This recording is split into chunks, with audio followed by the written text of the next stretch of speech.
বঙ্গোপসাগরে সৃষ্ট ঘূর্ণিঝড় মান্থার প্রভাবে আগামী 28 তারিখ থেকে 31 তারিখ পর্যন্ত দক্ষিণ চব্বিশ পরগনা ও পূর্ব মেদিনীপুর জেলায় ঝড়ের পূর্বাভাস জারি করেছে আলিপুর আবহাওয়া অফিস।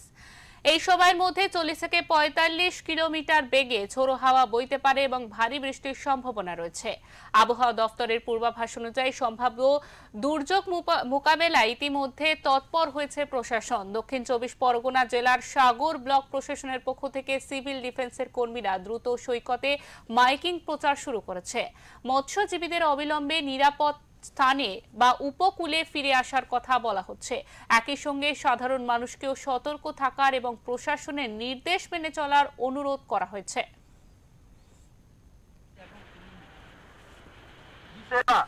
মৎস্যজীবী ভাইদের বলা হচ্ছে, আবহাওয়া দপ্তরের পূর্বাভাস অনুযায়ী 28 তারিখ থেকে 30 তারিখের মধ্যে প্রাকৃতিক আবহাওয়া পরিবর্তনের ফলে সমুদ্রের জল উত্তাল থাকবে। যে সকল মৎস্যজীবী ভাইয়েরা সমুদ্রে ডিঙ্গি বা ট্রলার নিয়ে মাছ ধরতে যান তাদেরকে অনুরোধ করা হচ্ছে আপনারা মাছ ধরতে যাবেন না, এবং যে সকল মৎস্যজীবী ভাইয়েরা সমুদ্রে মাছ ধরতে গেছেন তাদেরকে অনুরোধ করা হচ্ছে আপনারা 27 তারিখের মধ্যে নিরাপদ স্থানে আশ্রয় নিন। সাগর ব্লক প্রশাসনের দ্বারাই প্রচারিত বিশেষ ঘোষণা মৎস্যজীবী ভাইদের বলা হচ্ছে, আবহাওয়া দপ্তরের পূর্বাভাস অনুযায়ী প্রাকৃতিক আবহাওয়া পরিবর্তনের ফলে 28 থেকে 30 তারিখের মধ্যে সমুদ্রের জল উত্তাল থাকবে। যে সকল মৎস্যজীবী ভাইয়েরা সমুদ্রের জল উত্তাল থাকবে, তাই যে সকল মৎস্যজীবী ভাইরা সমুদ্রে ট্রলার বা ডিঙি নিয়ে মাছ ধরতে যান তাদেরকে রাখবেন। সাগর ব্লক প্রশাসনের দ্বারাই প্রচারিত।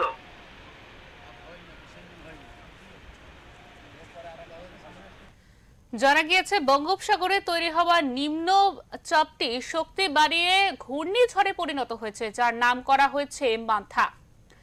এটি সরাসরি অন্ধ্রপ্রদেশের কাকিনাড়ার কাছে স্থলভাগে আছড়ে পড়লেও এর প্রভাবে বাংলার উপকূলবর্তী জেলাগুলিতে ভারী বৃষ্টি এবং ঝোড়ো হাওয়া বইবে। প্রশাসন উপকূলীয় এলাকাগুলিতে প্রয়োজনীয় ব্যবস্থা গ্রহণ করেছে এবং পরিস্থিতির উপর কড়া নজর রাখা হচ্ছে।